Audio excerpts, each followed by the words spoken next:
Today we are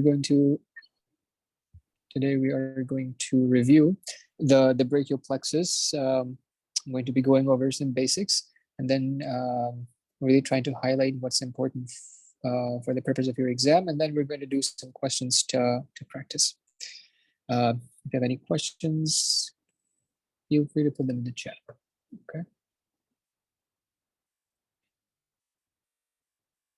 Okay. All right. Bismillah. So I always start with this slide telling you that this is a nerve. Okay. A nerve is made up of a lot of nerve fibers, which are also known as neurons. So a nerve consists of multiple nerve fibers. And when we say that there is a nerve, let's say this is any nerve right here. As you can see, it has multiple nerve fibers. And what I want you to know and remember for later on is that these nerve fibers, they can originate from anywhere. And I know that might not make too much sense right now, but it will make sense later on.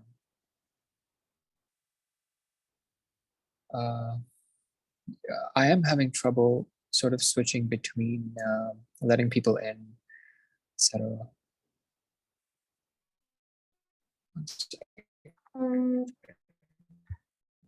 I'm trying to find an option. Wait.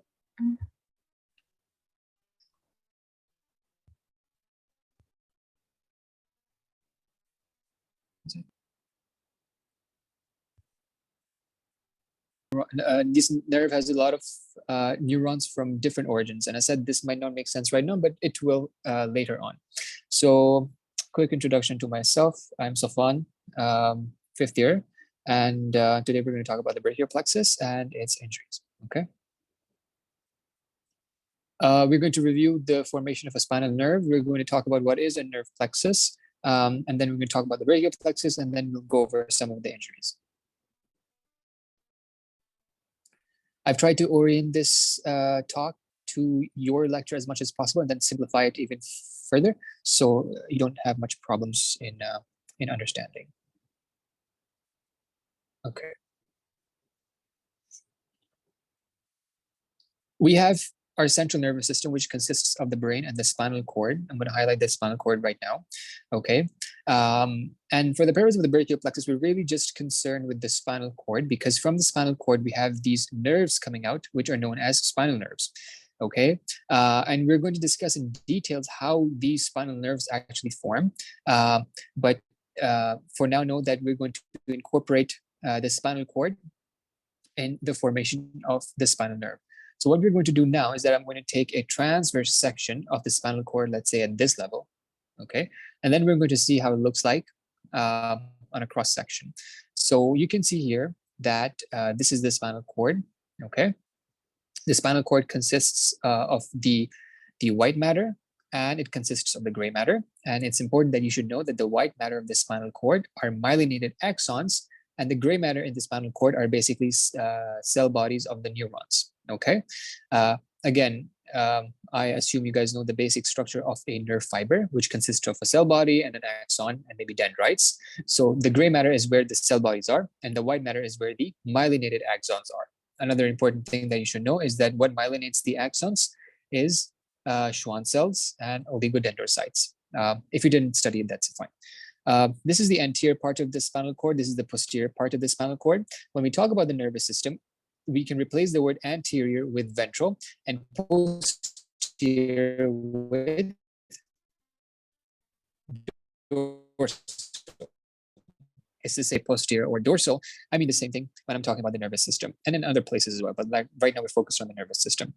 All right. So here we have the spinal cord here, and then from the spinal cord, second.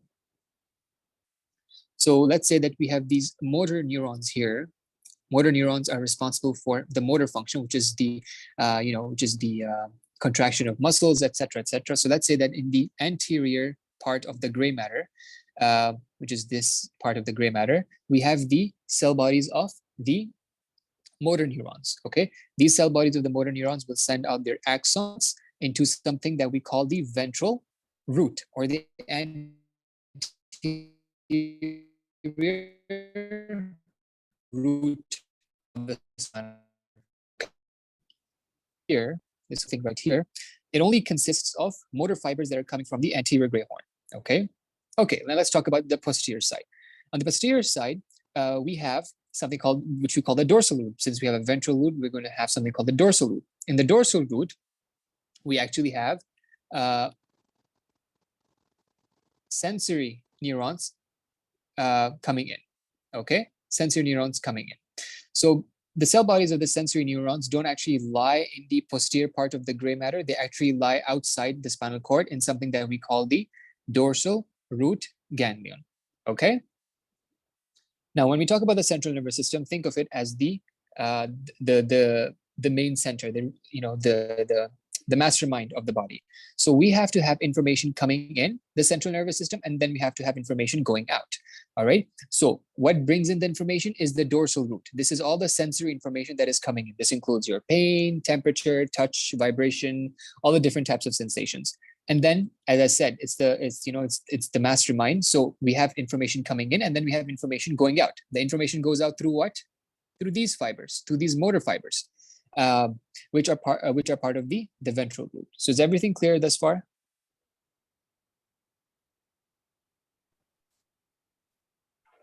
Any questions?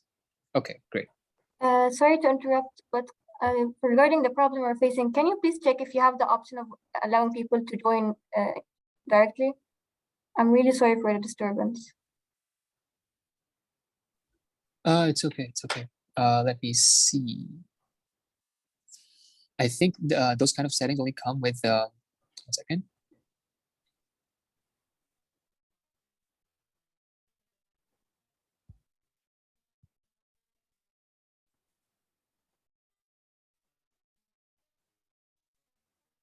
Are you using a PC? Because if I can make you host and then you can figure it out really quickly. Yes, I am using my PC. Yeah, because the options are limited on the iPad. You guys can still see my screen, right? Yeah. And I made you host. Okay. You guys can see my screen, right? Yes. Okay, khalas. Okay. Great. Then we're good. You're host now. All right, perfect. All right, so I assume everything is clear so far. Check the chat. Okay, perfect. But so as I said, we have motor neurons sending out their fibers through the ventral root, and then we have dorsal root, which consists of the sensory fibers. Okay, so now the dorsal root and the ventral root join together to form what we call the spinal nerve. So if you go back and you see these, these little things coming out of the spine, which we call the spinal nerves, this here is the spinal nerve. This here, the highlighted portion, is the spinal nerve. Okay, again, the ventral root and the dorsal root join together to form the spinal nerve. Now, this is important as well. The ventral root consists of only the motor fibers, correct? And the dorsal root consists of only the sensory fibers. The spinal nerve consists of both, so we call it a mixed nerve. Okay, we call it a mixed nerve. Now, the spinal nerve will further divide into a ventral ramus and a dorsal ramus. The word ramus means a branch, and we already know what the word ventral and dorsal mean. Okay, so again, just to review, we have the ventral root, we have the dorsal root joined together to form the spinal nerve. The spinal nerve is going to branch out into the ventral ramus and the dorsal ramus. In other words, a ventral branch and a dorsal branch. Okay, now if you still have trouble remembering this stuff, the names and stuff, I give you the analogy of the tree right here. Okay, if you look at the tree and you turn it sideways, you'll see that the tree has roots, the tree has a trunk, and the tree has branches. So the roots of the tree are analogous with the roots of the spinal nerve, so ventral root and the dorsal root. The trunk of the tree is analogous with the spinal nerve. And then the branches are analogous with the ventral and the dorsal ramus. So always think of it like a tree. We have roots, okay, then we have the trunk, and then we have the branches. Is that clear? Okay. Now, the ventral and the dorsal ramus, or plural is rami, are also mixed nerves. Okay, as you can see by the color of the fibers, they're both mixed nerve as well. Any questions so far?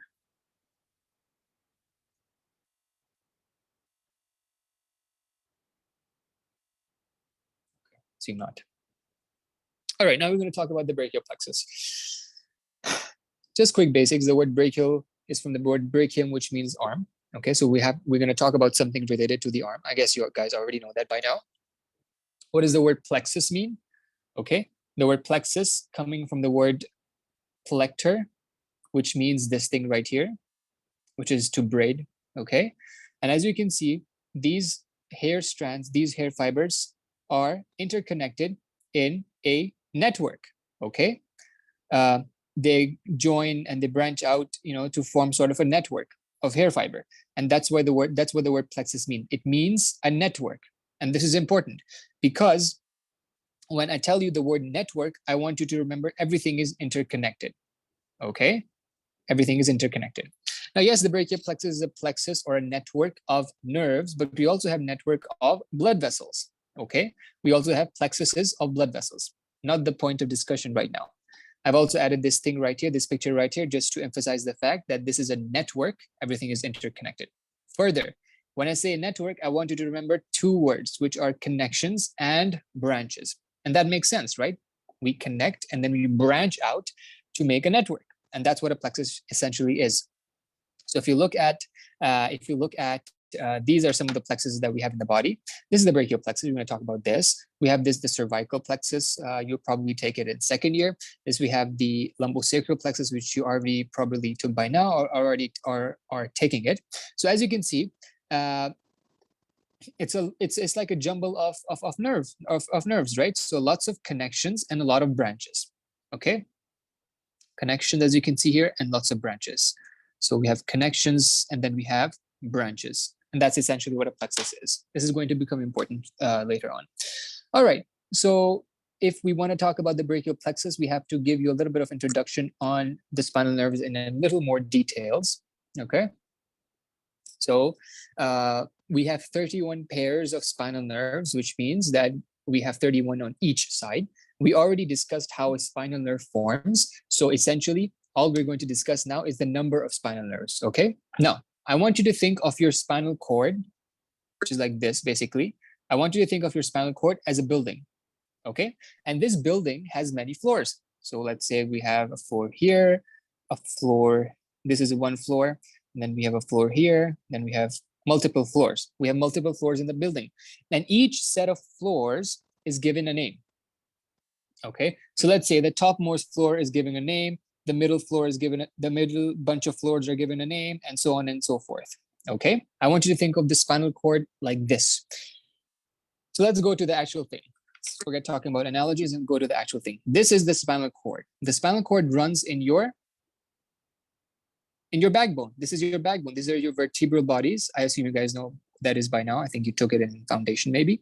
When you talk about the different types of bones. So this is your vertebral bodies, and between them we have the spinal cord, which is in yellow, okay? And the spinal cord, as you can see, is giving out these spinal nerves. See these spinal nerves coming out of the spinal cord?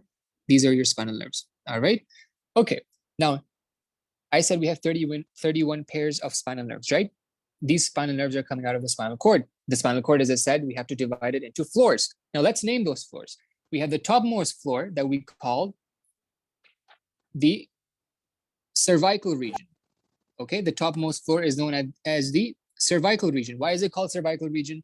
Because the word cervix means neck. So this is the topmost floor, or the topmost part of the spinal cord, which is the cervical portion. Guess what the spinal nerves coming out of the cervical portion are going to be called? They're going to be called cervical spinal nerves, okay? Next, we have the thoracic portion, the thoracic floors of the spinal cord. Why is it called thoracic? Because thoracic has to do something with your thorax, something to do with your chest, and that's where your spinal cord is. And this is why it's called thoracic spinal cord. And guess what the spinal nerves coming out of the thoracic portion called? Thoracic spinal nerves. I think it's easy, right? Then we have the lumbar portion, or the lumbar portion of the spinal cord, the lumbar floors of the spinal cord. Why is it called lumbar? I'm just giving you analogies to make you understand, to make you remember. Cervical, thoracic, and now we have lumbar. Why is it called lumbar? Because if you guys have revolving chairs, if you know what revolving chairs are, they have something called a lumbar support, and that's basically the lower back. And this is where your lumbar portion of the spinal cord is, sorry, it's actually here, because this, one second.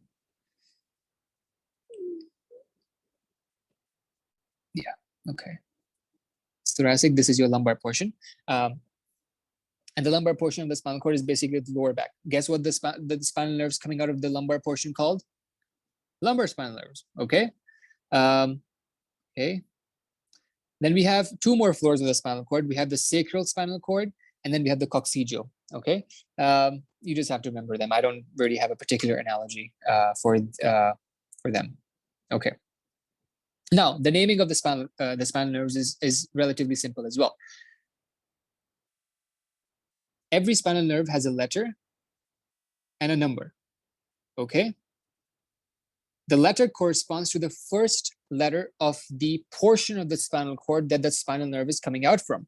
For instance, if you have a spinal nerve coming out of the thoracic spinal cord, we're going to give it the letter T. If it's coming out from the sacral, we give it S. If it's coming out of cervical, we give it C. Okay? It's very simple. And if it's coccygeal, it's actually CO. Not important. So that's the letter. The number is literally the order of the nerve from the top. So we have, let's say, T3. It's the third thoracic spinal nerve, which is T3, and so on and so forth for the other ones. I believe that it is important that you know this. We have 8 pairs of cervical spinal nerves. So we have C1, C2, C3, C4, C5, C6, C7, C8. We have 12 pairs of thoracic spinal nerves, 5 pairs of lumbar, 5 pairs of sacral, and 1 pair of coccygeal. And if you add these up, these are 31 pairs of spinal nerves. Is this clear? Any questions?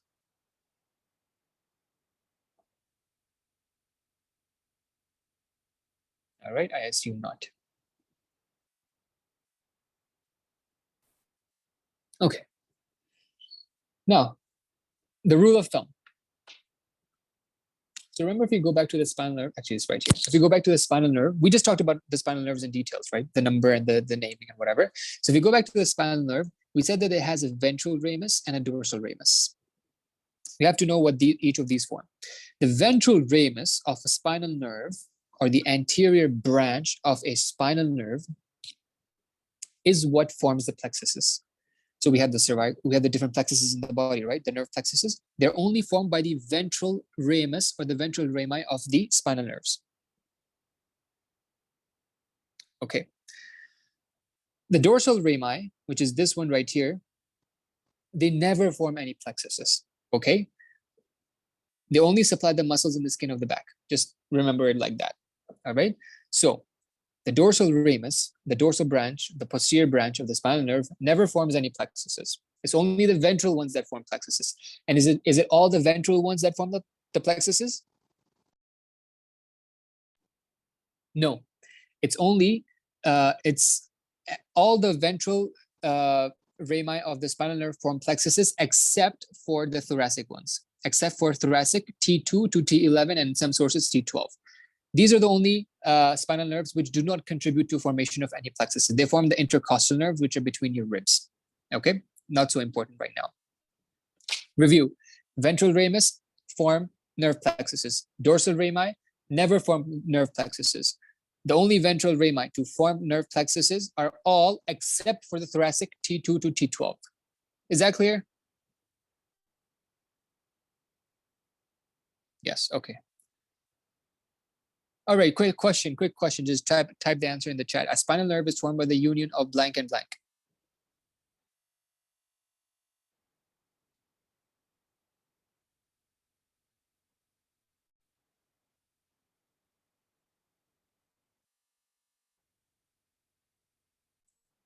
Yeah, excellent. The answer is C, right? Just a quick review. We have the dorsal and the ventral root. They form the spinal nerve. The spinal nerve gives off the ventral and the dorsal ramus. Okay. All right, now we're going to talk about the brachial plexus. I'm going to give you a quick overview of the brachial plexus. The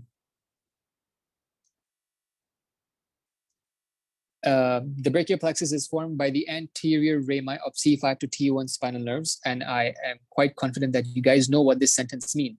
Okay, so if we go back and we see these anterior or the ventral rami of C5, C6, C7, C8, and T1, they are the one that contribute to the formation of the brachial plexus. Okay, now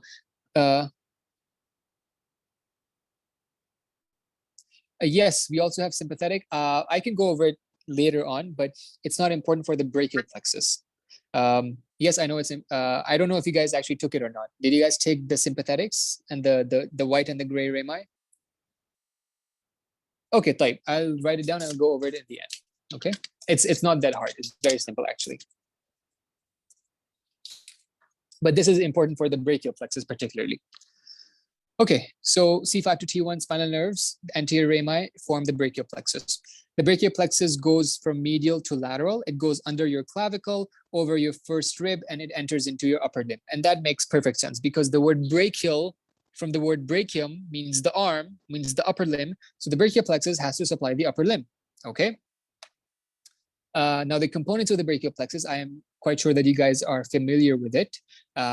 We have 5 components of the brachial plexus going from medial to lateral. We have the roots, we have the trunks, then we have the divisions, then we have the cords, then we have the terminal branches. Just to, you know, make the brachial plexus kind of organized, okay? Roots, trunks, divisions, cords, and branches. Now, this is important, please pay attention. The roots of the brachial plexus are not the same thing as the roots of the spinal nerves, okay? What did I tell you? The roots of the roots of the spinal nerve are only motor, right? Those are something else. They form the spinal nerve. What forms the brachial plexus is the ventral rami or the anterior rami of C5, C6, C7, C8, and T1. So they are not the same thing as the roots of the spinal nerve. Okay, the roots of the brachial plexus is the same thing as the ventral or the anterior rami of C5 to T1 spinal nerves. Okay, so this is the ventral root of the spinal nerve. It forms the spinal nerve. The ventral ramus of the spinal nerve, C5 to T1, is what forms the root of the brachial plexus. Is that clear? Yes, no, maybe?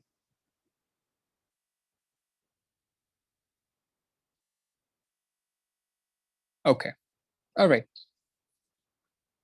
So the roots of the brachial plexus is the same thing as the ventral rami of the C5 to T1 spinal nerve. Then we have the trunks, divisions, cords, and branches. You can remember this by the mnemonic, read that damn cadaver book, okay?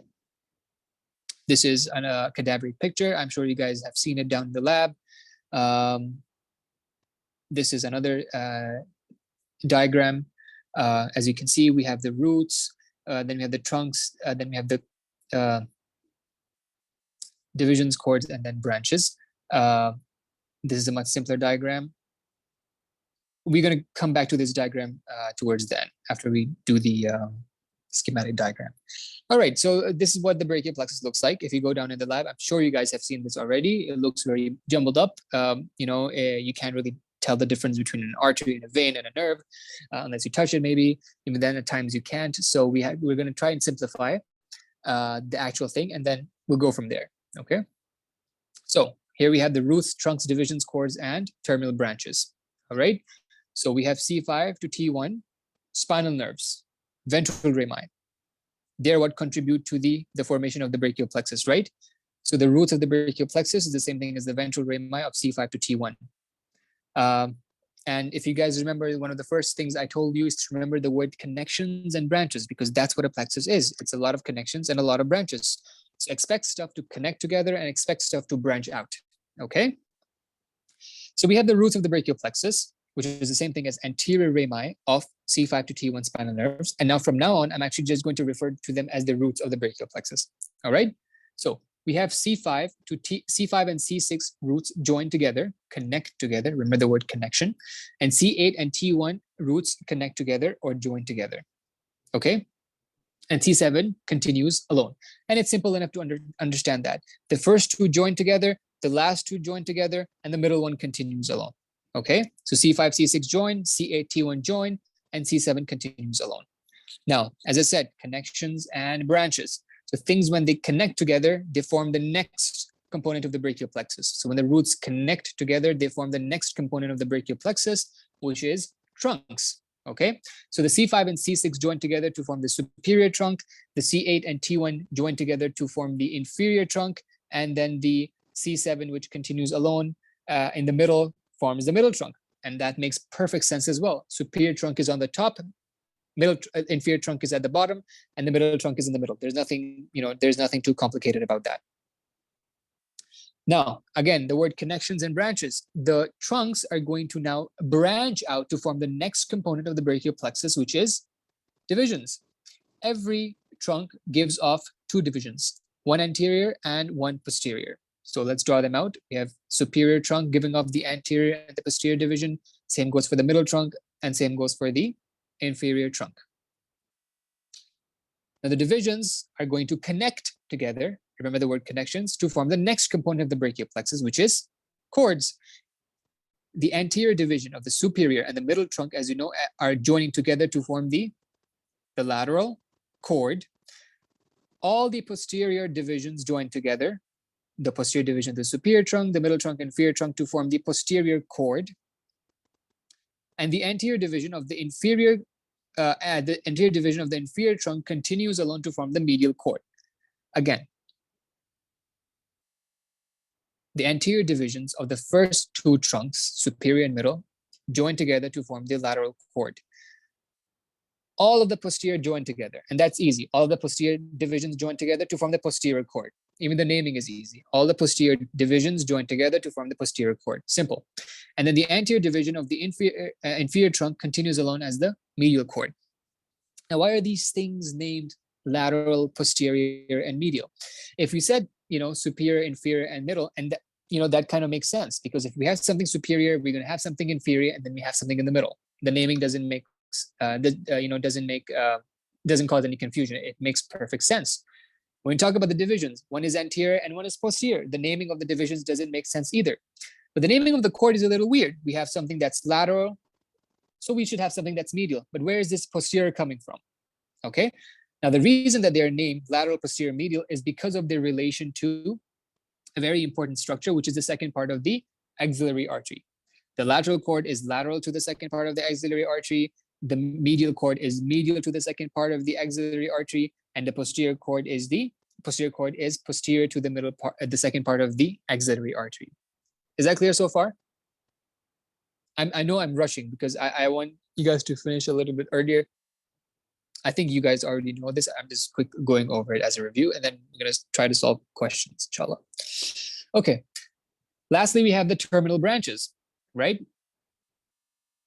Last component of the brachial plexus. Again, so the cords will now branch out to form the terminal branches. I really want you to focus on these two words, connections and branches, because look, the roots are connecting together to form the trunks are branching out to form the divisions are connecting together to form the cords, and the cords are now going to branch out to form the terminal branches. So the lateral cord gives off two branches, the musculocutaneous nerve and this nerve I'll talk about it in a bit. The medial cord gives off the ulnar nerve and another nerve. The nerves that I didn't mention coming out from the lateral cord and the medial cord join together to form the median nerve. Okay, let's name the nerves again, because now you guys know that these two form the median nerve. I'm going to repeat the names of those nerves now. The lateral cord gives off the musculocutaneous nerve, we know that, and it gives off the lateral contribution to the median nerve. I think that makes sense, right? The medial cord gives off the ulnar nerve and the medial contribution to the median nerve. Okay, make sure that you guys don't confuse between medial and median. The median is a nerve. It's a name of a proper nerve. Medial is just an anatomical, what's the word? That's how it's an anatomical term to describe relations of structures. Right. So we have the musculocutaneous nerve. We have the lateral contribution to the median nerve. Why is it called a lateral contribution? Because it's coming from the lateral cord. Okay. Then we have the medial cord giving off the ulnar nerve and the medial contribution to the median nerve. Why is it the medial contribution? Because it's coming from the medial cord. Okay. And then the posterior cord gives off the radial nerve and the axillary nerve. These are, I believe, are the five main big nerves of the upper limb that you have to be good with. Okay, you have to know what they supply in terms of motor, in terms of sensory supply. You have to know their branches, the branches of the musculocutaneous, median, ulnar, radial. I think you guys went over it, right? I think your midterm would have included all that stuff. And someone type in the chat.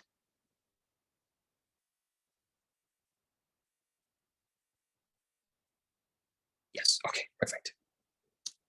When's your final, by the way?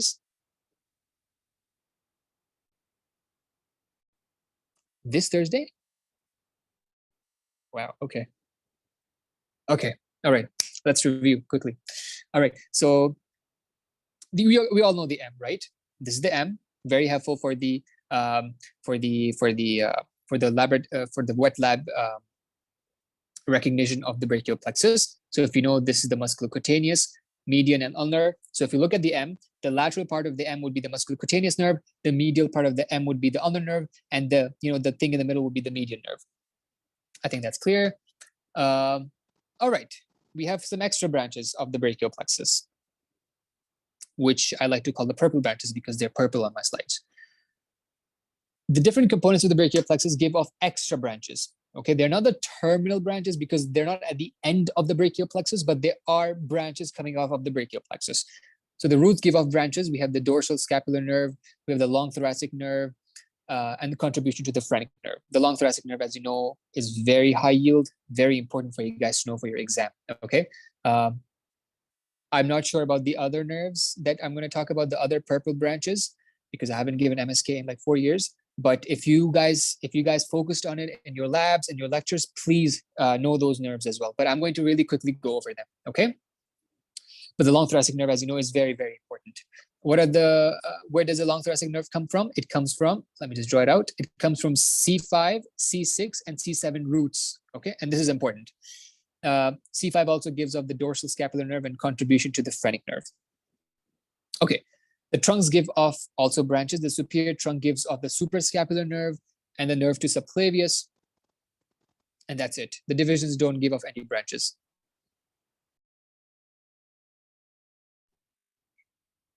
Then the cords give off a lot of branches. Okay, the lateral cord gives off the lateral pectoral nerve. The posterior cord gives off the superior subscapular nerve, the thoracodorsal nerve, and the inferior subscapular nerve. The medial cord gives off the medial pectoral nerve, the medial cutaneous nerve of the arm, and the medial cutaneous nerve of the forearm. If you guys have trouble remembering these, I have mnemonics at the end of this presentation. I'll send the presentation, which go over, the branches of the cords. Make it easier for you guys to remember them. I think you guys already probably know it by now. Tell me if I'm oversimplifying stuff so I can go, so I can just, be a little more. Yeah, okay. Everything clear so far? Yes, no, maybe.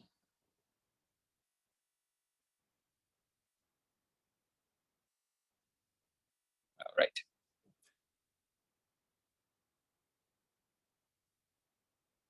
Is that Harun from my batch, or is that Harun from first batch, from first year?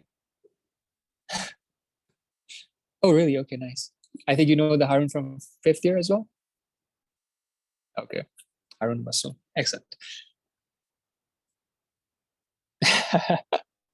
All right. Babe, everything is clear? Good? Okay. All right. By the way, if you guys want, if I know people might not join because it's 2 hours and it's a lot of things they already probably know, but if they want to join towards the end, when we solve questions, they're more than welcome to come. Okay. All right. So this, I brought this slide from your lecture. Okay. Because everything is the same thing that we talked about. Just a couple of things that I noticed were extra on this slide, so I added it here. The roots of the brachial plexus are paravertebral, okay, which means it's next paravertebral to the vertebra, and that makes perfect sense, okay. Trunks are interscalene, which means they're between the scalene muscles, between the anterior and the middle scalene muscles. These scalene muscles are muscles in your neck, basically, okay. The divisions are related to the subclavian artery, and then the cords, as we already know, are related to the second part of the axillary artery. So we discussed this, right? We discussed that the cords are related to the second part of the axillary artery, but we didn't really discuss that the divisions are kind of related to the subclavian artery or vein, if I'm not mistaken. The trunks are interscalene, which means they're between the two scalene muscles, and the roots are paravertebral. I don't think it's super important that you know this. I think the axillary artery is the most important thing. But if it's in your lecture, I think you should just memorize it. It's not that hard, and it makes sense. Okay. Okay. Okay, what forms the superior trunk of the brachial plexus? Yalla.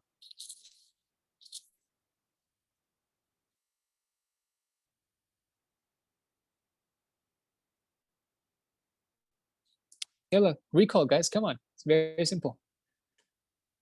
Ventral rami of C5 to C6 spinal nerve. That's what you guys say. That's what Maria says. Any other answers?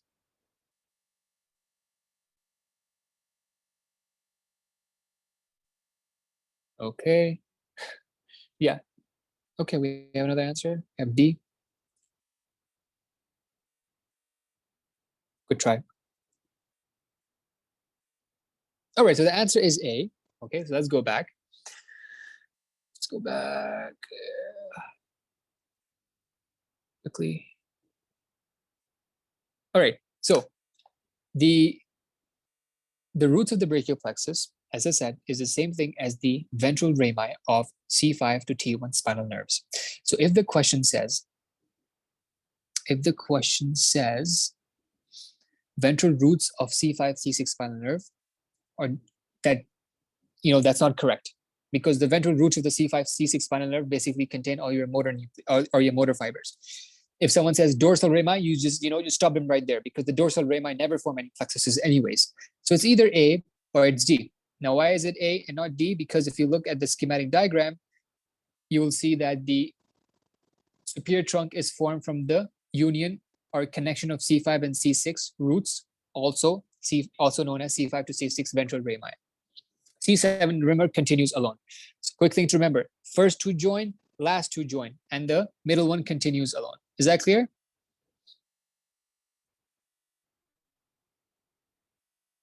Okay. All right, so this is just another diagram of the brachial plexus. It's not clear, okay.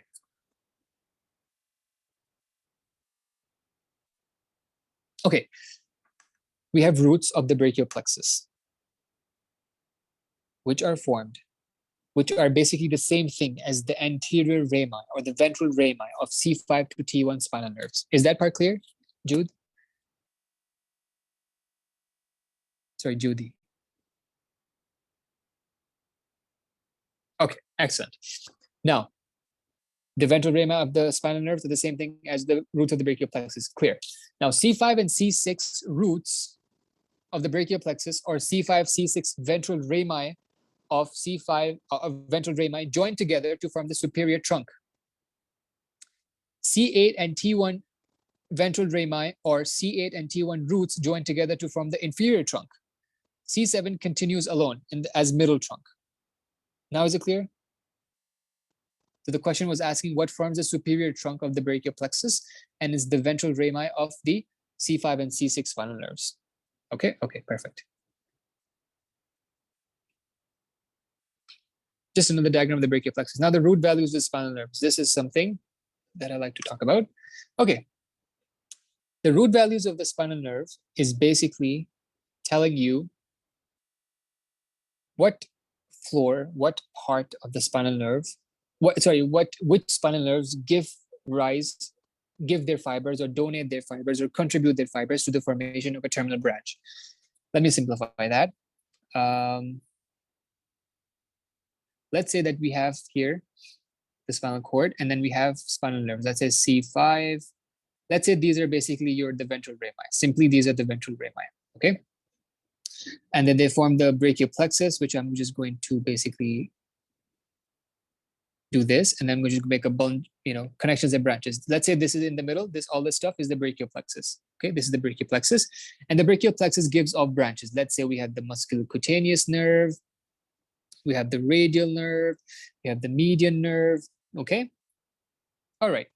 So root values of the nerve is basically the nerve fibers in the musculocutaneous nerve. Where are they originating from when it comes to the spinal nerve? We have the brachial plexus. Now, are they coming from C5 and C6 and C7? Are they just coming from C5 and C6? So if we can take another example, let's take the example of the radial nerve. The radial nerve, where are the fibers in the radial nerve originating from? We have the brachial plexus. Are they originating from C5, C6, or C7? Are they originating from some other spinal nerves? Okay, that's basically what root values mean. I think you guys know what root values is, right?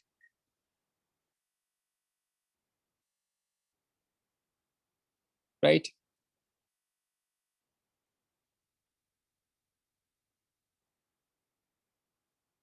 Okay, perfect. All right. So let's take the example of one of the nerves. Let's take one of the example of the musculocutaneous nerve. Now, logically, if you follow the musculocutaneous nerve backwards, so we're going retrograde now, it comes from the lateral cord, which comes from the anterior divisions of the superior and the middle trunk, which come from the superior and the middle trunk, which comes from C5, C6, C7. So logically speaking, the fibers in the musculocutaneous nerve must be coming from C5, C6, C7, right? And if you go back, that is true. C5, C6, C7. Let's take another example. Let's take the example of the axillary nerve. If you follow back the axillary nerve, we know that's coming from the posterior cord. The posterior cord is coming from the posterior divisions of the superior, middle, and inferior trunk, which means these are coming from the superior, middle, and inferior trunk, which means they're coming from C5, C6, C7, C8, T1. So logically speaking, the fibers in the axillary nerve are coming from C5, C6, C7, C8, T1. And if you go back, we see axillary nerve is only C5 and C6. Okay, so logic doesn't apply here. You really can't follow back the nerves to look at their root values. You just kind of have to memorize them. Okay, and you can find them in your books, in your textbooks. I have some of them right here. You just have to kind of memorize the root values of these nerves. And you might ask, why is it the case that if we talk about the axillary nerve, it's only C5 and C6 that are contributing to the nerve fibers? So I take you back to the very first slide I said. If we have a nerve, it consists of a lot of nerve fibers or neurons or individual nerve cells. And I said that each of these nerve fibers could be coming from anywhere, from any source. This is what I meant. Even though axillary nerve, logically speaking, should have fibers from all 5 of these roots, it only has it from C5 and C6 because only C5 and C6 fibers enter the axillary nerve. C7 and C8 and T1, they don't enter the axillary nerve. You know, they choose not to contribute the nerve fibers. This is the reason. At the end of the day, you just kind of have to memorize them. Okay, now why is that important though? Why do you have to memorize them? Why do you have to memorize these nerve fibers? It's because if we have impingement or we have compression of a particular spinal nerve, let's say C5 or T1 or C8, we know down the line which nerve, which terminal branch would be affected, right? Some of the time that this might happen, you guys know what this is. This is your intervertebral disc, right? I think you took it in MSK if I'm not mistaken. Is your intervertebral disc. Sometimes what happens to the disc is that it kind of herniates, it protrudes out.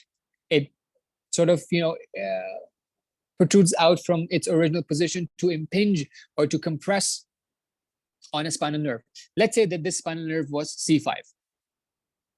Okay, now I look at the root values of the nerves which include the C5. Let's go back and see. So the musculocutaneous has C5, the radial nerve has C5, the axillary nerve has C5, and maybe the median nerve has C5. So all of these nerves will be affected to a certain degree because C5 fibers are affected and C5 contributes its fibers to all these particular terminal branches. And hence, since it's affected, it's going to affect those terminal branches down the line. Is that clear? Why do you have to know this, these root values?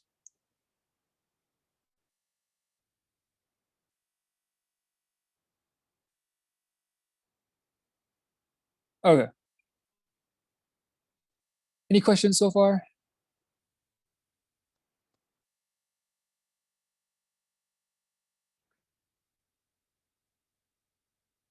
Am I going too fast? Am I going the right pace or going too slow? Let me know, please. Question.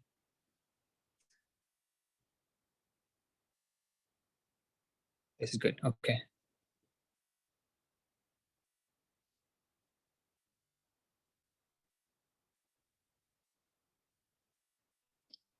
Any other answers? Any other thoughts?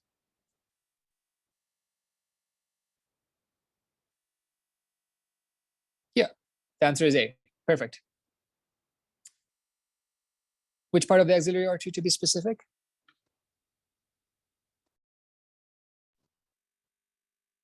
Second. Bonus question. What divides the axillary artery into 3 parts?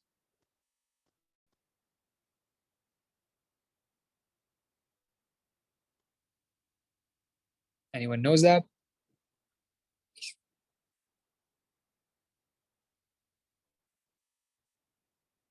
Okay, it's the pectoralis minor muscle. Okay. They might ask you, I don't know. but I think this is important that you guys know is the pectoralis minor, which divides the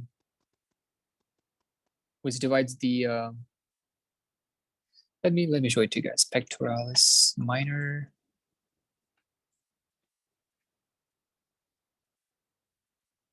Just so you guys remember it. Look right here. Okay, let's go here.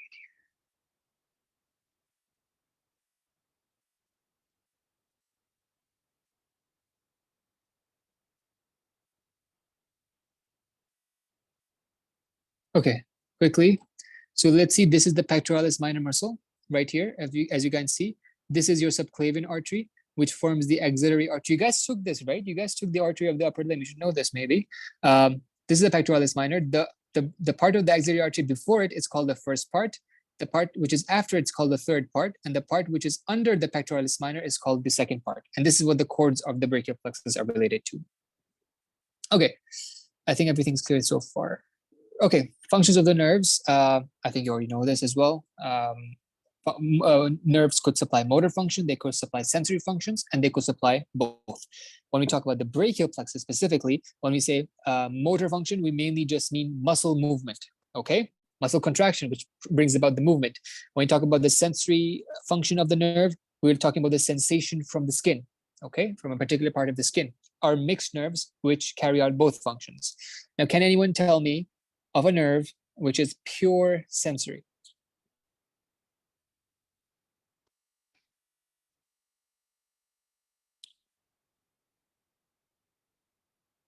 Any nerve, guys, come on. You have an exam on Thursday.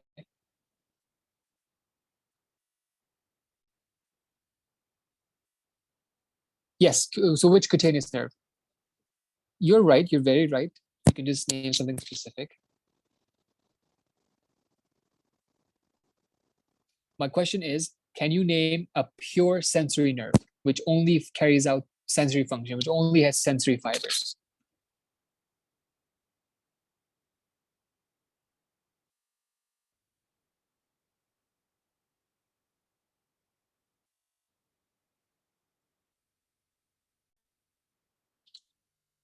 Radial nerve is a mixed nerve, no. The answer is right on the screen, guys. We discussed this as well, actually.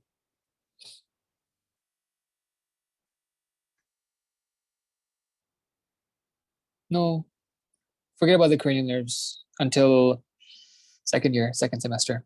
Excellent. The dorsal ramus. The dorsal, no, sorry, Naeem, very close. The dorsal root, okay? Intercostal nerves are also, I think, mixed nerves. See this? Remember this? It only has sensory fibers, right? It's one of the huge examples of a pure sensory nerve. What about the ventral root? It's pure motor. What about the spinal nerve? It's mixed. The dorsal ramus, mixed. Ventral ramus, mixed. So someone mentioned some of the cutaneous branches. Yes. So that's the medial cutaneous nerve of the arm, of the forearm. All of these are, pure sensory nerves. It's right in their names. But most nerves are actually mixed. All right. So these are the different nerves, the major nerves of the brachial plexus. I believe I'm just going to leave it for you guys to learn this, or you probably already know this. The musculocutaneous nerve mainly supplies the flexors of your elbow. So your biceps brachialis, maybe coracobrachialis. These are all the muscles that are supplied by the musculocutaneous nerve, and this is the lateral cutaneous nerve of the forearm, which is a sensory nerve, which is the sensory function of the musculocutaneous nerve, the highlighted portion. And same goes for the medial and the rest of the nerves. Okay. I think this is pretty clear, right? This is not much to explain here. Right? What did you want me to go over it? It's fine, I can go over it. Quickly, okay, let's go over it. The musculocutaneous nerve is a mixed nerve. Has a sensory function, has a motor function. The sensory function is highlighted here. It's the lateral part of your forearm. The motor function is clear. It supplies your biceps, your brachialis, your coracobrachialis, your coracobrachialis. Main function of this is to, flex your elbow and also flex, I believe, your arm at the shoulder joint. In general, the anterior compartment of your arm. The median nerve is also a mixed nerve. It has a sensory function. This is the sensory function of the median nerve. When you talk about the hand, that's lateral 1, 2, 3.5 digits. So the lateral 3.5 digits and the area of the palm that is associated with it, and a little bit on the dorsum of the hand. And this is, please guys, this is very high yield. This is very important. The sensory supply of the hand. Are you guys good with the sensory supply of the hand?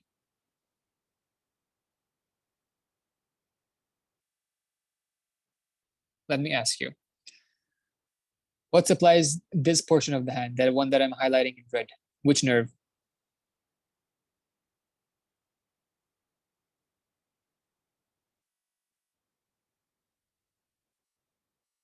Ulnar, very good. And what about this part?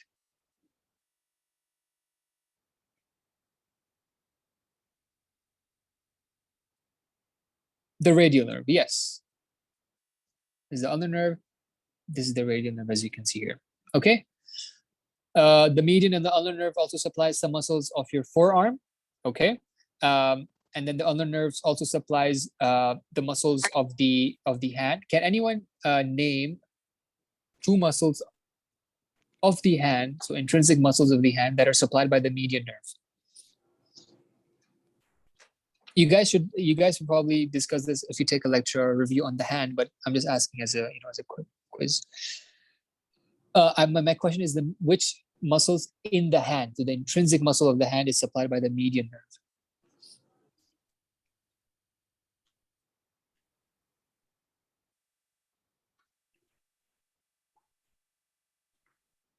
The thenar eminence, excellent. What else? Excellent. This is the answer I was really looking for, but the thenar eminence is perfect as well. The first two lumbricals. The first two basically means the lateral two lumbricals. Very good. Okay, can anyone tell me what are the muscles that make up the thenar eminence? Since Maria said it, Maria, you want to try? What are the muscles of the thenar eminence? You can unmute, by the way, if you find it too hard to type.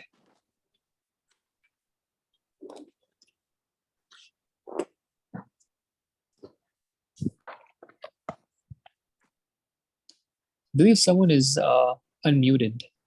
Shahad, if you could just please mute yourself. Thank you. Thank you. Maria, you didn't tell me what are the muscles of the thenar eminence. Okay, excellent. Abductor pollicis brevis. Next, there are three.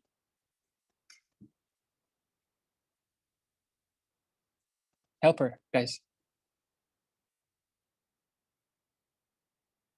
Opponents, yes. Opponents, pollicis. Very good. Last one. Starts with an F. Ends with a flexor. Excellent. Flexor, pollicis. Huda, is it longus or brevis? Excellent. Very good. So, thenar eminence is abductor pollicis brevis, flexor pollicis brevis, and opponens pollicis brevis. Now, can anyone tell me what are the muscles of the hypothenar eminence? And they are literally the same thing as the thenar eminence, except one minor thing has changed.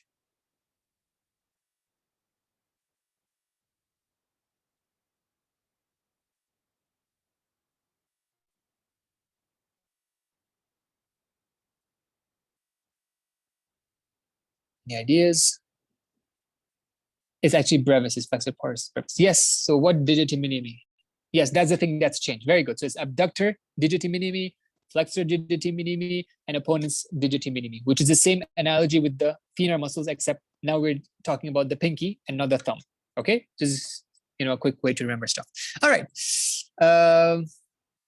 This is the radial nerve. Quick thing about the radial nerve, something to remember it always is the radial nerve. Think of it as the nerve of the back of the hand and the arm and the everything of the upper limb. So it supplies the sensory supply of the back of the arm, the forearm, and hand. It supplies the muscles, the extensor muscles of the arm, of the forearm, and the hand. So this is your triceps, the extensor compartment of your forearm, and yeah, that's pretty much it. Okay, is this clear? That's a general rule. I mean, this is how you can remember the function of the radial nerve. Clear? Everything clear? Clear. Okay. Play. Okay, now we can talk about the interesting thing, the things that they're going to bring questions from is the injuries to the brachial plexus, okay? What do I mean by injury? I mean, a nerve could be compressed, a nerve could be dissected, which means it's broken down, it's cut, a stab wound, or it could be stretched, okay? So these are basically, all the questions that you get on nerve injuries of the brachial plexus. One of these things is probably happening to the nerve, okay? It's cut, it could be a stab wound, the nerve could be stretched because of something, it could be compressed because of something. So this is the basic layout of the different injuries. Second thing I want you to know is that injury can happen anywhere, okay? It's not like the injury would go, oh, I really want to just damage, let's say, the superior trunk of the brachial plexus and the C5 and C6 root, so everyone can call me Erb's Duchenne's palsy. No, it's not like that. Injury can happen anywhere. Yes, these injuries that we're going to talk about are the common types, with the common mechanisms of injuries. Yes, C5, C6, or the superior trunk can be affected to form the Erb Duchenne's palsy. And it's common, it's described in the literature, in the books, but injury can actually happen really anywhere, okay? But these are the common places, and so this is what they're going to ask you about. As we said, a nerve functions as a motor or sensory or both. So we could have a loss of motor innervation, we could have a loss of sensory innervation, we could have a loss of both. Okay, so expect these things to happen when a nerve is injured. Terminologies, you guys already know this by now. And when you say anesthesia, this means loss of sensation. Let's break down the word really quickly. Aesthesia means what? Sensation. An means without. So anesthesia means loss of sensation, like anesthesia. Anesthesiology, when they put you under during surgery, that's anesthesia. You don't feel anything. Paresthesia, aesthesia, as we said, is feeling. Para means abnormal, something that's deviated from the normal. That's abnormal sensation. A very good example of that is pins and needles. If you're sitting for too long, when you get up, you feel these pins and needles in your, in your feet. This is because the nerve was being compressed, which supplies, the sensation to your foot. And so you get these paresthesias, abnormal sensations, okay? And they resolve over time, so it's not a problem. Paralysis, what does paralysis mean? Loss of muscle movement. Palsy is the same thing as paralysis. So these are some of the terminologies you guys should already be very good with, considering you have an exam on Thursday, and since you have spent like 7-8 weeks in MSK. Movements, these are very important. I think you all know all these movements. I'm not going to go over them, but can anyone tell me one important thing, one important features about these movements? Like, what do you notice about these movements? Flexion, extension, abduction, adduction, medial rotation, lateral rotation. What do you notice about these movements? Multilateral, what does that mean?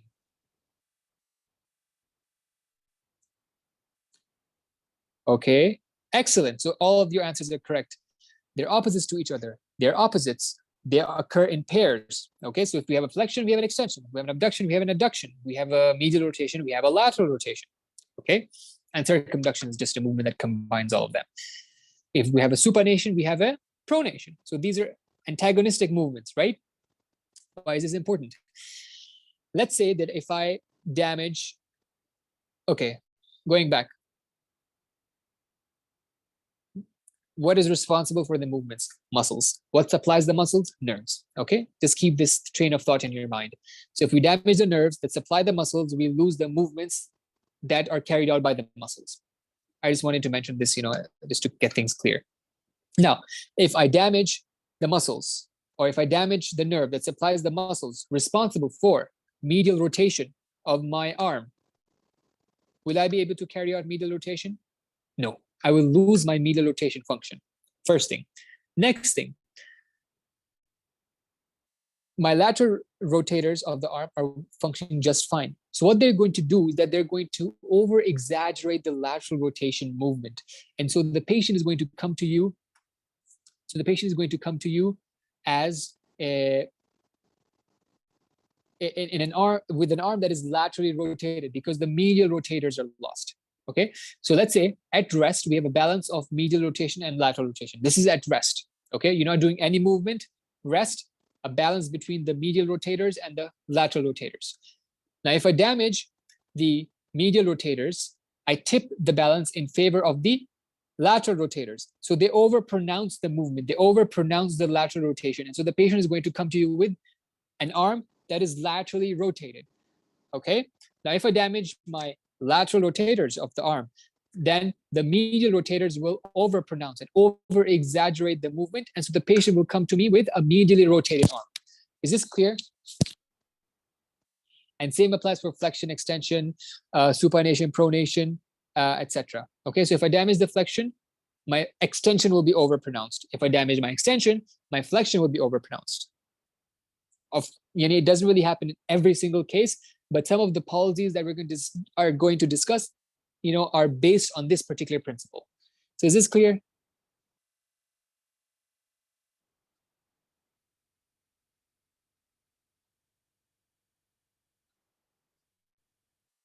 I'm waiting for a yes. At least one yes. Okay. This concept should be clear. Okay. Question. A nerve supplying a flexor at a joint is severed. What are the possible outcomes of this injury?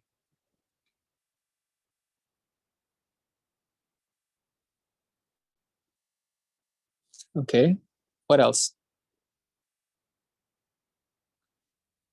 Excellent. A and D. Okay. If I damage my flexors, obviously I won't be able to carry out flexion. That's one thing.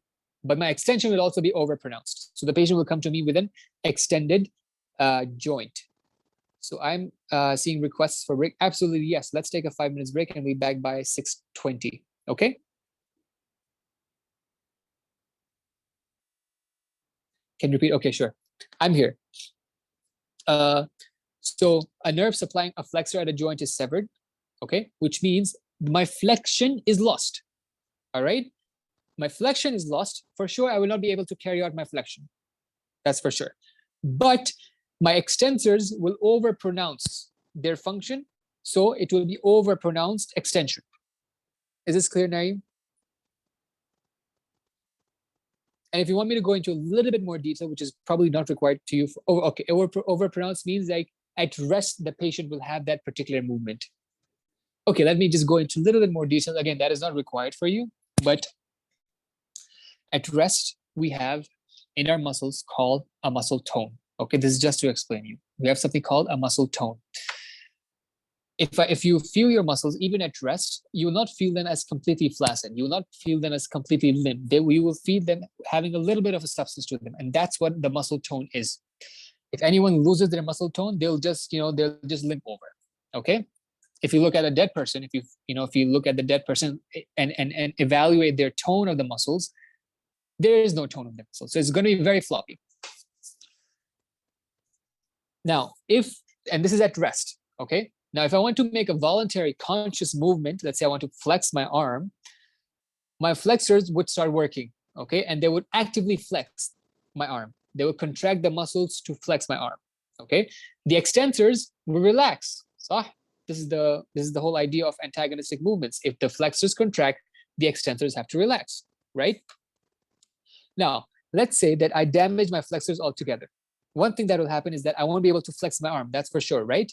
But imagine what would happen to the tone of the extensors, which is the baseline contraction of the extensors. What do you think that would do? It would still keep on happening, right? Overpronounce doesn't mean relax. No. Overpronounce means like it's exaggerated. It's actually more prominent.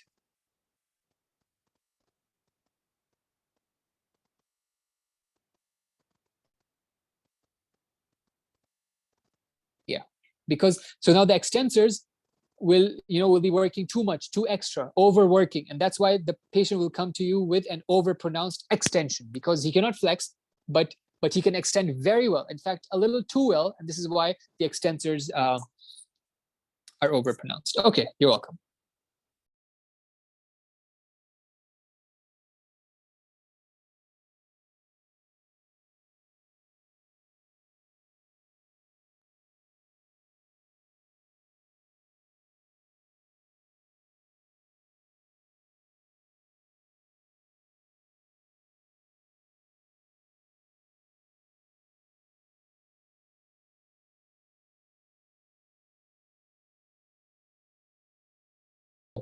We have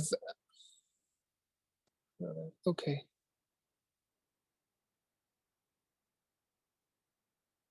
Can you text them or something?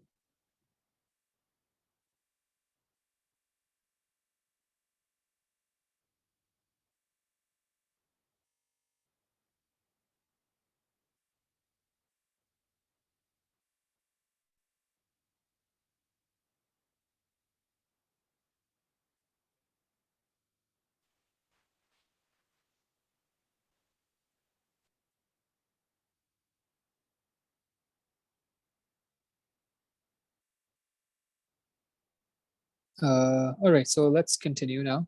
Okay. So the types of injuries to the brachial plexus can be broadly divided into injuries to the superior part of the brachial plexus, to the inferior part, and injury to a specific nerve, which is literally like any nerve of the brachial plexus. Okay. But there are specific high yield ones that you really need to know. So let's start with injury to the superior part of the brachial plexus, already, as you know, also known as Herb Duchenne's palsy. And this affects the C5, C6 roots of the brachial plexus and or the superior trunk. Okay, so the highlighted part is affected in the upper brachial plexus nerve injury or Herb Duchenne's palsy. It's the same thing. You guys already know what the word palsy means. Okay, so as I said, it's this. These are the things that are going to get affected. Now, it's very important that you guys know the basic mechanism of these injuries, because this is how you're going to pick up clues in your exam questions. Okay, they can give you a really long scenario, 5-6 lines, maybe not 5-6 lines, but quite a few number of lines. And the only, if you see this particular mechanism of injury that I'm going to discuss now, you can pick out the answer very easily. Okay, so this is just another clue to your answer. So the basic mechanism of Herb Duchenne palsy is an increase in angle between the neck and the shoulder. Okay, so as you can see here, I have two examples here. One of the classical examples is the vaginal delivery.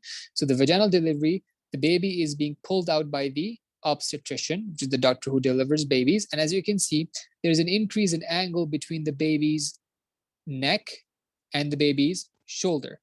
This increase in neck causes traction or pulling of the upper brachial plexus, which is the C5, C6 roots or the superior trunk, and this causes Erb's palsy. Another example is the horse riding injury. Okay. Now, when you see a horse riding injury, don't immediately put Herb Duchenne's palsy. See what is the presentation as well. See how the mechanism of injury is, because a person can fall down from a horse in 100 different ways, right? But this particular ways, you can see that there's an increase in angle between the neck and the shoulder. This increase in angle is what causes the traction and leads to Herb Duchenne's palsy. Okay. Now this is a slide from, this is a picture, this is a table, sorry, from your lecture. These are all the nerves and the muscles that are affected in Herb Duchenne's palsy. This is from your lecture, all the movements that are affected by Herb Duchenne's palsy. But if I want to make it very simple, straightforward, these are the main nerves that are affected, and these are the main muscles that are affected. So the suprascapular nerve is affected. The suprascapular nerve supplies the supraspinatus. What is the function of the supraspinatus? Quickly. Unmute yourself. It's fine. Initiation of abduction.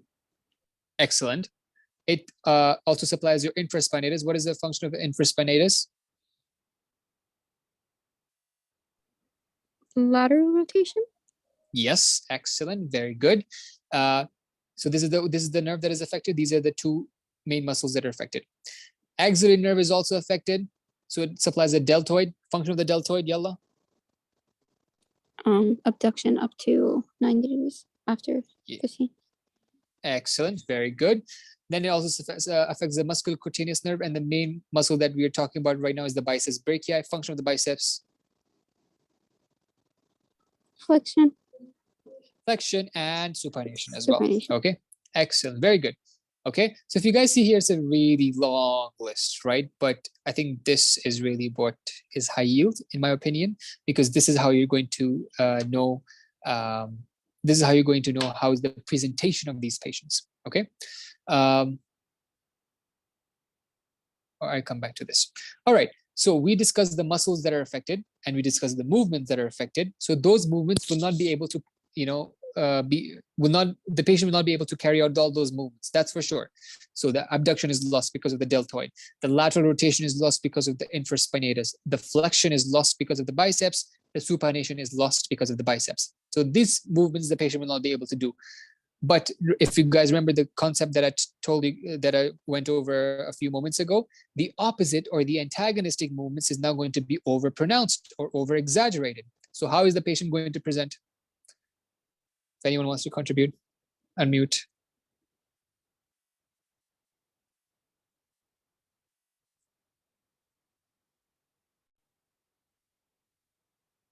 It's simple, guys. Someone typing in the chat. Excellent, very good, Sayyid Idrisha.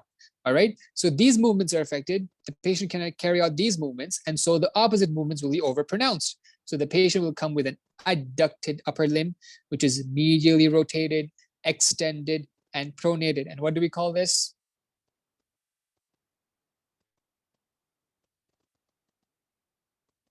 The waiter's tip hand, yes. Does everyone get the concept of the opposite movements being overpronounced?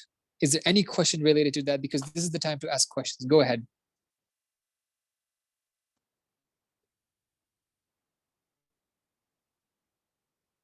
This is the reason why the herb Duchenne palsy looks like what it looks like. Is because these movements are affected. So the opposite movements or the antagonist movements are overpronounced. And this is the waiter's tip hand, as you can see here. All right, more pictures of the waiter's tip hand, waiter's tip hand, waiter's tip hand. Okay, upper brachial plexus nerve, upper brachial plexus injury is clear, I assume. And now we're going to move on to the lower brachial plexus injury, which is going to affect the C8 and T1 roots or the inferior trunk or the inferior trunk. Okay, again, the mechanism of injury is extremely important because this is how you're going to pick up the answer in the question stem. So the basic mechanism is excessive stretching of the arm superiorly. In other words, increase in angle between the medial upper limb and the lateral thoracic wall, or just in short, excessive stretching of the arm superiorly. So this might be a patient who is hanging from a tree branch for excessive period of time. As you can see, there's an increase in angle between the arm and the lateral thoracic wall, which can put traction on the lower brachial plexus, causing Klumpke's palsy. It could also be a vaginal delivery. So when you see vaginal delivery, when you see baby being delivered in the question stem, don't jump to herb Duchenne's palsy. See what the presentation is. See how what the question is describing. Are they saying that, okay, there was an increase in angle between the neck and the shoulder? Or are they saying that there were excessive superior traction of the baby's arm, which points more towards Klumpke's palsy? Because if there's excessive traction of the baby's arm superiorly, which means there's an increase in angle between the baby's lateral thoracic wall and the arm, which again points to Klumpke's palsy. Another mechanism via which Klumpke's palsy can occur is via cervical rib. This is a congenital anomaly that people can have an extra rib. How many pairs of ribs do we have?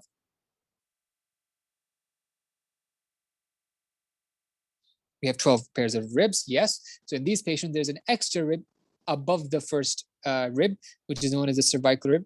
I've highlighted it here. It can compress on the lower brachial plexus and cause Klumpke's palsy. Okay, so these are some of the clues that you can pick up in the question stem, right? This is again a slide from your lecture. Again, a slide from your lecture. So, one second. Sorry, just give me 1 second.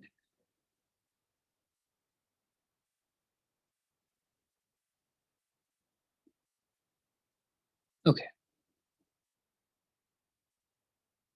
A slide from your lecture, Make it simple.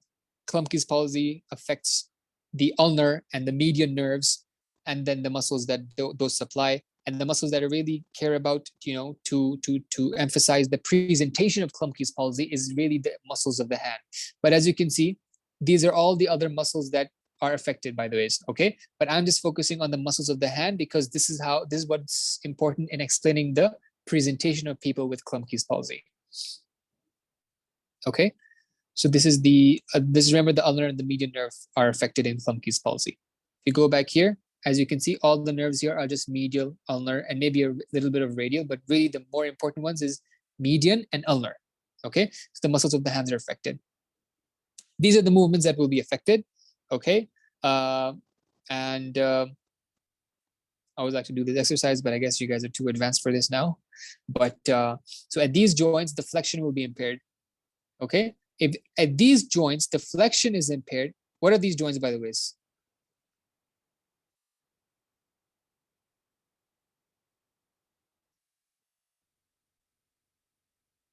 Yes, there's a metacarpophalangeal joint. So the flexion at the metacarpophalangeal joints will be affected.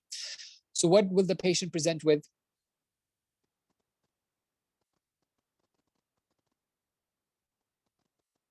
Extended metacarpophalangeal joints, right? You guys can do it on yourself, by the way. Try to extend your metacarpophalangeal joints as much as you can, which means move them backwards, really, because flexion is forward, so extension is backwards. So if the flexion at the metacarpophalangeal joints is impaired, we're going to have them extended, right? And what are these joints? These are the proximal and distal interphalangeal joints. Extension at these joints is impaired. So what is going to be the presentation? What is going to be the over-pronounced or over-exaggerated movements at the DIPs and PIPs? It's going to be flexed. Now, if you guys look at your hands now, it looks like a claw. And this is why Klumpke's palsy presents with a claw hand. It's because of this exact concept that I've been telling you guys for the past couple minutes. Okay, is this clear?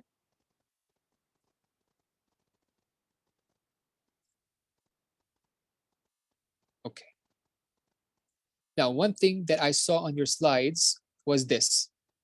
And let's go back to Duchenne's palsy for a bit. I saw on your slide that you have loss of sensation on this area. Okay, what is this?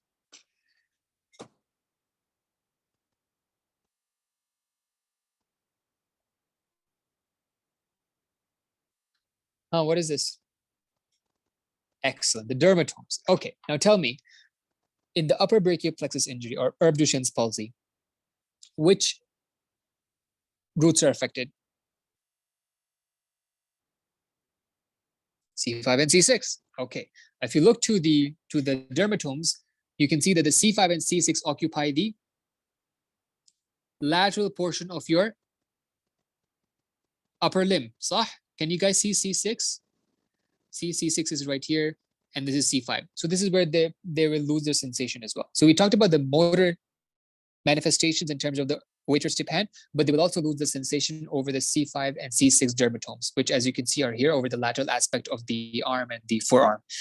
But he just mentioned C6, so I just go with C6, even though it should be C5. It should be C5, C6, but if he just mentioned C6, then just go with C6. But importantly, know where is C6? It's the outer portion of the arm and forearm. Is this clear? And if we go to the Klumpke's palsy, I saw this as well, which is the loss of sensation over the medial border of the arm and forearm. Again, here I have the dermatomes for you guys. If you guys see, where is C8 and T1? It's the medial portions. Look, C8 is medial. This is C8.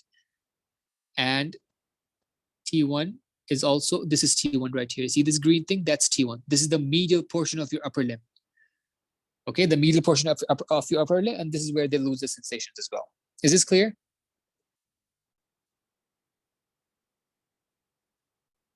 Okay, so we talked about the motor manifestations, and the questions will come more from the motor manifestations than the sensory manifestations. But if they put stuff like there's a loss of so this patient comes in with a waiter's tip hand, and there's loss of sensation over the lateral aspect of the arm and the forearm.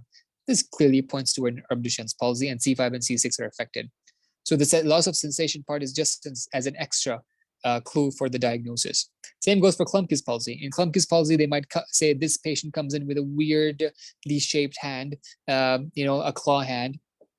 And where do you expect the loss of sensation to be? So I expect the loss of sensation to be in the C8 and T1 dermatome, which is in the medial side of the arm and the forearm. Okay, I don't think you guys have to know the rest of the dermatomes. I think just know the important main ones. C5, C6, C8, and T1, because it's been mentioned in the brachial plexus lecture. Clear? I also saw this thing in the lecture, the Horner syndrome. Okay, with the Klumpke's palsy. Now the explanation of this is quite advanced.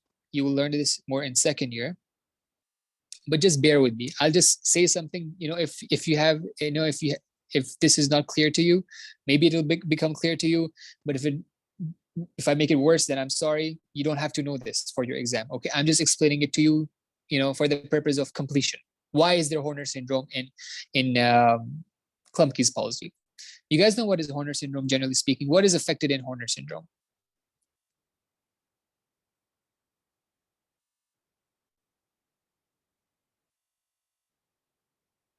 Excellent, the sympathetic nervous system. So you guys know what's a Horner syndrome. Now, why is there Horner syndrome in Klumpke's palsy? So I want to tell you the pathway of the Horner of the sympathetic fibers. Sympathetic fibers originate from the hypothalamus. Okay, the relevant sympathetic fibers that we're discussing right now originate from the hypothalamus in the brain. They go down into this is the brain stem. They go down into the spinal cord, and they reach the spinal cord at the level of T1. They synapse at the level of T1, and they exit and enter the sympathetic ganglion. Again, not important. They go up, they synapse with another nerve, and this nerve supplies the important things on the face, important sympathetic innervation of the face. So, important thing is the T1. These sympathetic fibers are exiting at T1 with the T1 spinal nerve, right?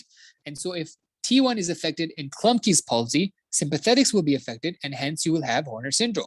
Does that make it clear?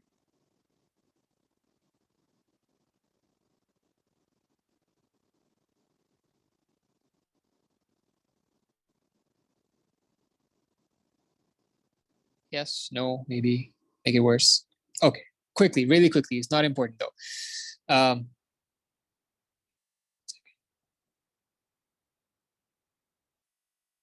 Okay, we have sympathetic fibers.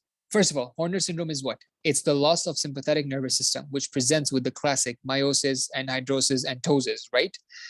Why is that? Because why does that occur, especially with Klumpke's palsy? Is because if we have sympathetic fibers originating from here in the hypothalamus, they go down into the spinal cord, they synapse with a nerve, more sympathetic fibers at the level of T1, so T1 spinal cord, and they exit with the T1 spinal nerve and enter into the ganglion. Again, you don't have to know this. Now, the exiting of them at this level with T1 is why in Klumpke's palsy, you also get Horner syndrome, because Klumpke's palsy affects which nerves? C8 and T1, okay? This is a very simple explanation why you get Horner syndrome. And I think this is the explanation that's given here. I just put that in a diagrammatic format. You do not have to know this, okay? Do not have to know this pathway. Just know that if the patient has ptosis, meiosis, and hydrosis, that's Horner syndrome, because apparently you know what that is. All right, last nerve to be affected, a specific nerve, which is the long thoracic nerve. What are the root values of the long thoracic nerve?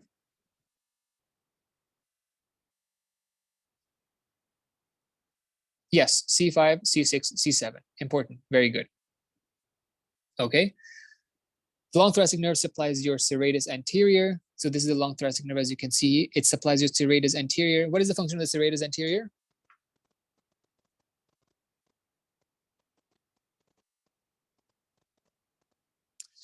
Reaching, protraction, yes.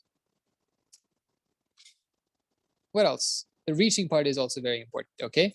So abduction above 90 degrees is by serratus anterior. Correct me if I'm wrong.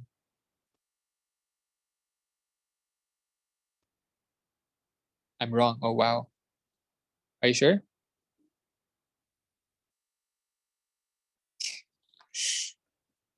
think you might want to revise, my brother Idris. So abduction, who wants to give me an overview of abduction? What are the muscles that supply it? Who wants to volunteer and unmute and say it? Hello. Hi. Okay, yeah. So the infraspinatus initiates abduction, 0 to 15. And then I believe 15 to 90 you would have the deltoid. Yes. And then I believe that's it. And the 90 and above would be? Oh, yeah, 90, yeah, serratus anterior, yes. Yeah, okay. So reaching, as you said, is pretty much the same thing as abduction over 90 degrees. Excellent, very good. So one of the functions is that, and one of the other functions is to keep the scapula attached to the thoracic wall, right? So patients with long thoracic nerve injury would have winging of the scapula. But you should also look for this loss of movement. Also look for the sentence, the patient cannot reach items above their head. The patient cannot comb their head, because if you want to comb your head, you have to abduct above 90 degrees. So these are some of the extra clues you might find in the questions. And I think we have some questions related to that, so we'll go over that. But generally speaking, what is the mechanism of the injury here? Usually it's a dissection of the nerve. The nerve is cut. How is the nerve cut? Classic scenarios that they bring in exam questions is mastectomy.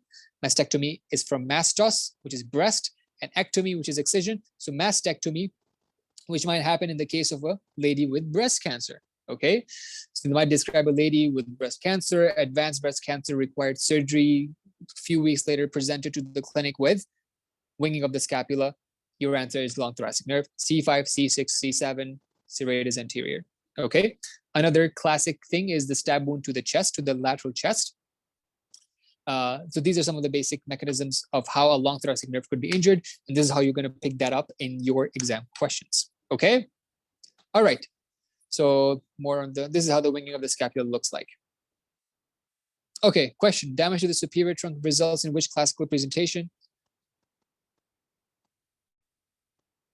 Yeah, C, Erb's palsy. Okay, so these were all like the baby questions, and I think you guys have been exposed to some of these big boy and big girl questions in your midterm, and you should expect them in your final as well. So we're going to go over some of these questions. If you guys want, please invite your other friends to come over and solve questions with us, because now we're just going to do questions. Okay, so it might be a good revision for them. So we're going to start questions now. Okay, who wants to volunteer for the first one? Unmute, please. I can't read the chats. Is this B? Okay, let's see. 42-year woman is admitted to okay, let me solve these questions with you guys. I'm going to highlight the important thing that you guys need to know. Okay, so she's a woman. Okay, that might be important. Might be breast cancer, right? She's a woman. Hospital with an injury to the superior trunk of the brachial plexus. I mean, that's literally giving it away. They even give you the name of the diagnosis, which is Urooj palsy. Which of the following conditions is expected to be present during physical examination? Wing scapula. What nerve is that? That's Unmute long yourself. thoracic. So that's not the answer. Inability to laterally rotate the arm. Is that the answer? Yes, I believe so. Which muscle is affected? Someone mentioned it. The infraspinatus. Okay? Okay. Yeah. So this is the correct answer. Why is it not C, paralysis of the muscles of the hand? Which palsy would this be? Klumpke's. Klumpke's palsy. Yeah, Excellent. Paresthesia is the medial aspect of the arm.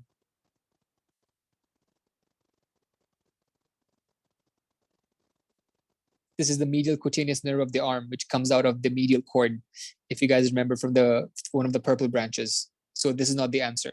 Loss of sensation in the dorsum of the hand. What nerve majorly supplies the dorsum of the hand? Radial. Yes, radial nerve. Excellent. So this is not the answer either. The answer is B, inability to laterally rotate the arm. Very good. Next question. Read it out. Several weeks after surgical dissection of her left axilla for removal of lymph nodes for staging and treatment of breast cancer, a 32-year-old woman was told by a general physician that she had winging of her left scapula when she pushed against resistance during physical exam. She told the physician she also experienced difficulty lately raising her. It's actually supposed to be the right hand. This is a mistake. It's supposed to be the left, sorry.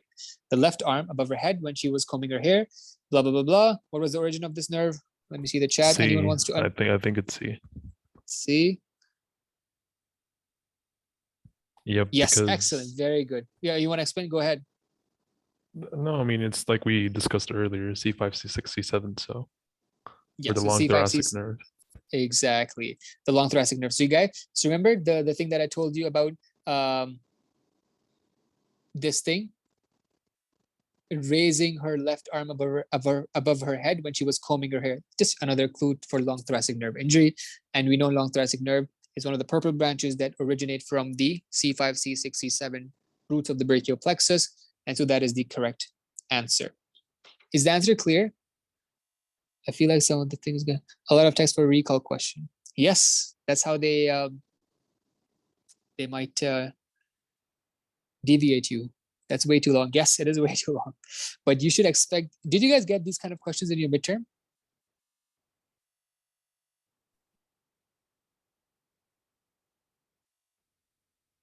Kind of, okay. I don't think it was that much of text, yeah. Okay, but they might bring one or two. Okay, more question. Next, which of the following are directly responsible for the formation of the brachial plexus?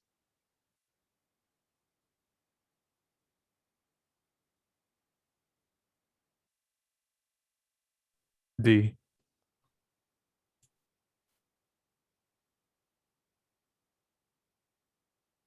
Yes, that is correct. D. D is the correct answer.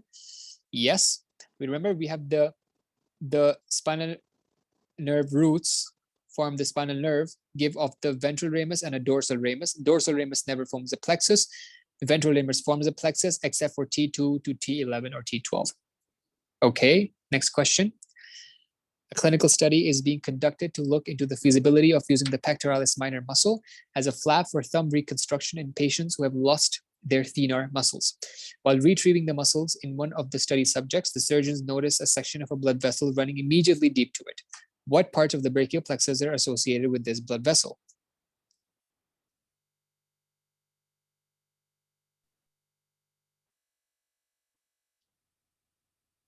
E? D or E? No, I said E. I E. think. Any other thoughts? A. Okay. E.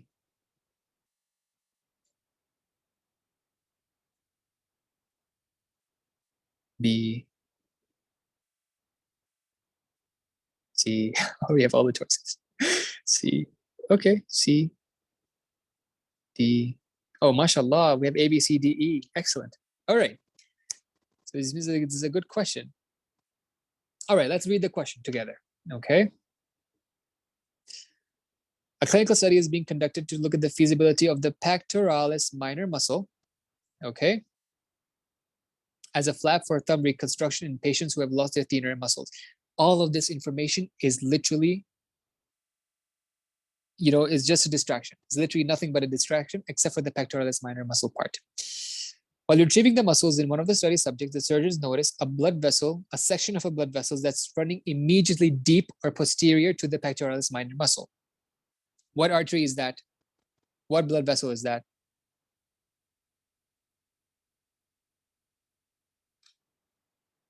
I told you in the beginning. What blood vessel runs immediately under the pectoralis minor muscle? No. The axillary artery, guys. Come on. Oh my God. Oh, okay. okay. But you were right, though, Harun. It is E. Oh, it's E? Yeah. Okay. Where is that diagram? I added it here.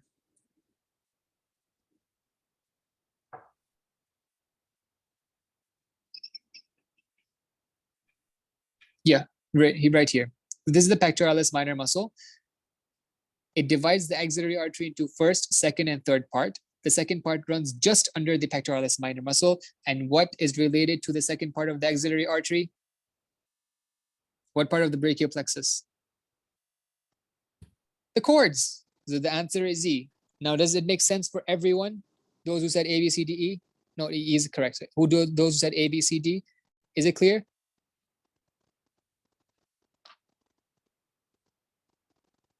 Kind of. Look, here they're asking, they're talking about the pectoralis minor muscle, right? Okay, we said that the pectoralis minor muscle is what divides the axillary artery into three parts. Did you guys take this or not? Like, did you guys take it in your class? Excuse me, wait, take what? Did you take the part that the axillary artery has three parts? 1, 2, 3. And it's divided into... yes. Yeah, we did. Yeah, we okay, did, khalas. Now you should know this question. So the pectoralis minor divides the axillary artery into three parts, first, second, third. The first part is before the pectoralis minor muscle. The third part is after the pectoralis minor muscle. The second part is just underneath the pectoralis minor muscle. So what is underneath the pectoralis minor muscle is the second part of the axillary artery. Now, if you go back to the schematic diagram of the brachial plexus, we're going to see that the cords of the brachial plexus are associated with the second part of the axillary artery. Remember, lateral, medial, posterior, lateral to the axillary artery, medial and posterior to the axillary artery. That's what it meant. And if you see this diagram here to make it even more, if you guys don't believe me or whatever, see, this is the second part of the axillary artery. Well, let me choose another color.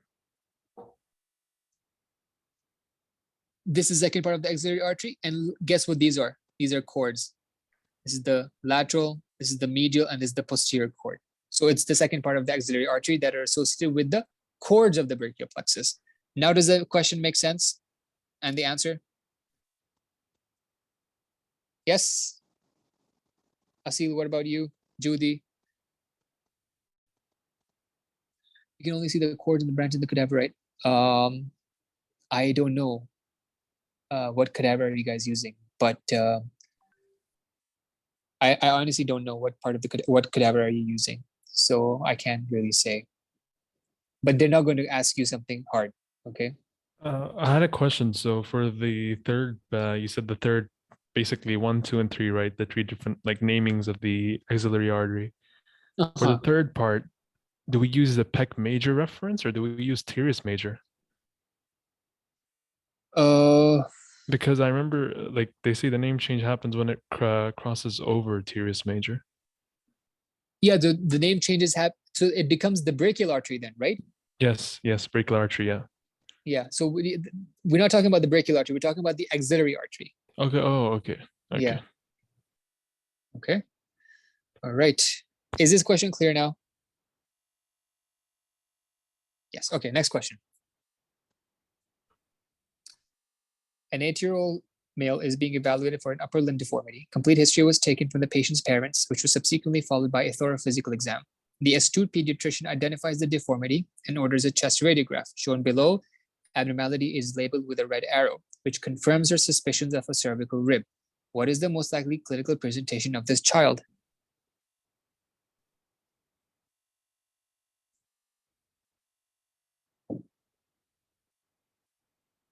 Think before you're answering, please. Think, Shoy.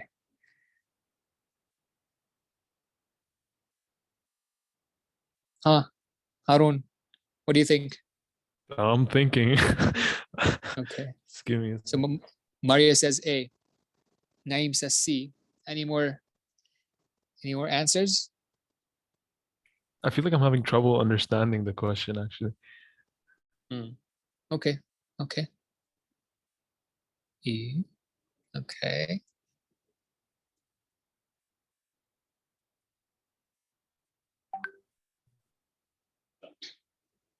I think it's C. I think it's C. Okay. Yep, I think so. Any other ideas? Okay. The only one who's right so far is Maria, actually. Yes, so the answer is A. Let's read the question. So this is an 8-year-old male that is being evaluated for an upper limb deformity. Okay, so if it's the upper limb deformity, think it might be one of the palsies that we discussed. Or some of the nerve injuries that we discussed. Complete history was taken, blah, blah, blah. All of these are, excuse my language, this is all BS, all distractors. No one cares about this, okay? What we care about is this, a cervical rib. Remember the mechanism of the Klumpke's palsy that I told you guys about? Oh, okay. Right here. Klumpke's palsy, cervical rib. That's one of the ways that Klumpke's palsy can happen, or lower brachial plexus injury. And how does the lower brachial plexus or Klumpke's palsy present with? Claw hand, right? So the answer is a claw hand.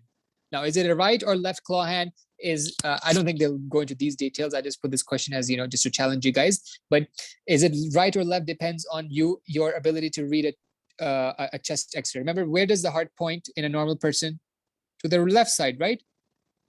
Plus, it literally says left here. Yeah, that as well. They will tell you in the exam. Don't worry. They will not ask you to read a chest X-ray. If they do, they will put the directions here. They put the sides here. So the left. So it's basically left Klumpke's palsy, which will present with a left claw hand. A right claw hand would be because maybe of a right cervical rib or increase in angle between the arm and the thoracic wall on the right side. So that is not the answer.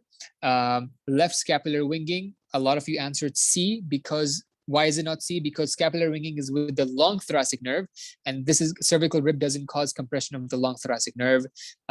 D and E are descriptions of Urooj palsies, and Urooj palsy also doesn't usually happen with cervical rib. It happens more with other mechanisms that we talked about, the increase in angle between the neck and the shoulder. So that's not the answer either. So the answer is A. Now is everything clear? Why is it not B?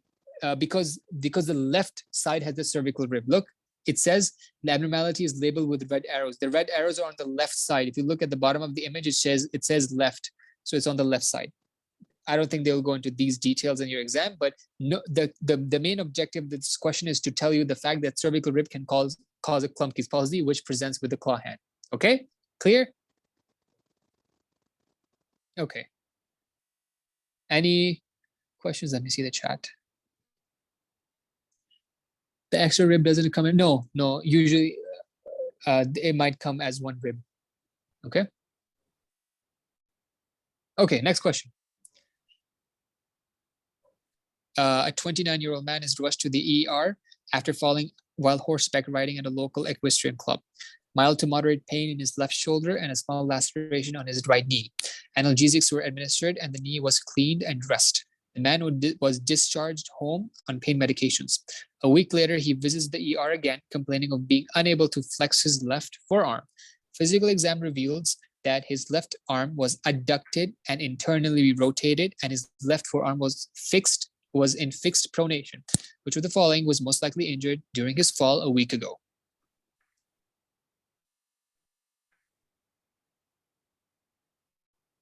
C. See, any more ideas?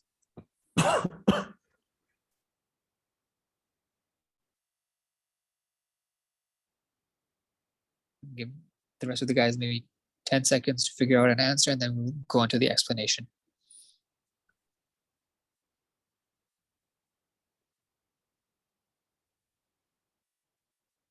Okay, no more contributions. Yes, the answer is C. Very good. C, okay. Okay, what is being described here? The injury to the musculocutaneous nerve? No.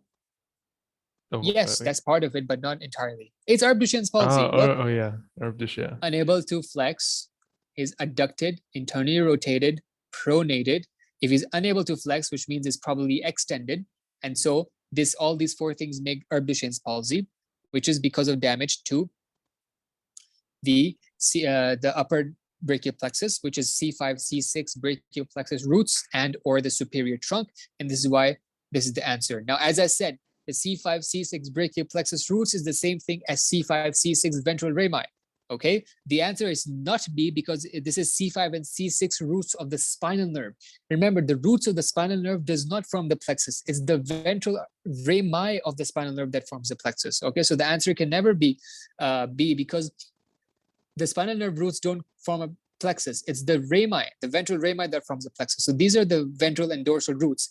They don't form plexuses. It's the spinal nerve that forms, then gives off the ventral ramus, which goes on to form the brachial plexus. Is that clear, Asil? Okay, perfect. I think we have a couple questions more when we're done. Yeah, I have more questions here if you guys want to answer. Let me give you a question. Okay, if you guys see this, what do you expect this person to have if he survives, Yani?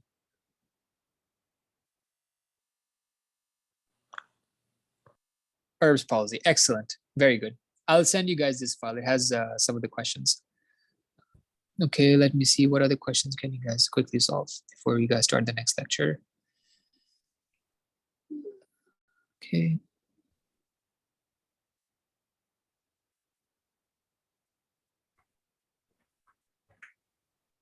Okay, who wants to solve number 6? 22-year-old pregnant woman admitted emergently to the hospital after the baby had begun to appear at the introitus. The baby had presented in the breech position and it had been necessary to exert considerable traction to complete the delivery. The newborn is shown in the image below. Which of the following structures was most likely injured by the trauma A. of childbirth? A. Yeah, I think it's. Wait. Okay. Okay, so the answer is not A, it's actually C. Yes, that is a claw hand. Look, this, you might think this is the Oh. abnormality, but this, okay, 1 second. You might think this is the abnormality, but that's not true. Look at this. This looks so abnormal. This is the claw hand. Claw hand, Klumpke's palsy, lower brachial plexus. So it's C, C8 and T1. As Okay. I was looking at the left one. No, the Yeah, right so- one, right. Yeah, that's another thing in your exam. Yes, you know, you might just don't focus on one thing in an image. If there's an image, try to see if there's other abnormalities as well. Okay. Okay. Number 7. I think number 7 is a good one. Poliovirus. Okay. By the way, if you look at this question, all of this information. She's 22. No one cares she's 22. No one cares she's pregnant. No one cares that the baby will blah blah blah. But people do care. It's a breech position baby. If a baby is not in the right position, they might have to use some extra force to deliver the baby through the vagina. And extra force means, yani, it could be some extra traction on the brachial plexus, which can cause the injury. Okay, so you should expect that the question might be about a brachial plexus injury because we're talking about a pregnant woman with a baby in the wrong position. And they even said that they had to exert considerable traction to complete the delivery. Okay. All right, number 7, last one. Poliovirus belongs to the picornavirus family. It is a single-stranded positive sense RNA virus that is transmitted via the fecal oral route. It has a predilection to infect the anterior gray horn cells of the spinal cord in an asymmetric manner. Patients affected by polio should be expected to have what clinical features? C. Everyone agrees on C? Do we have something else?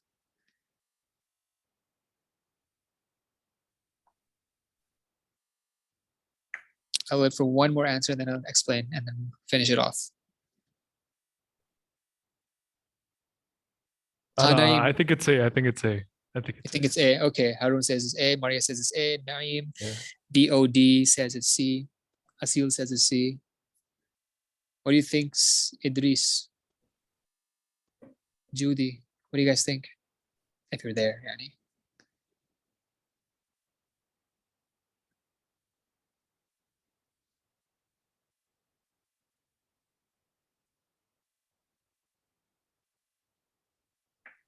Okay, the answer is A. It's not C.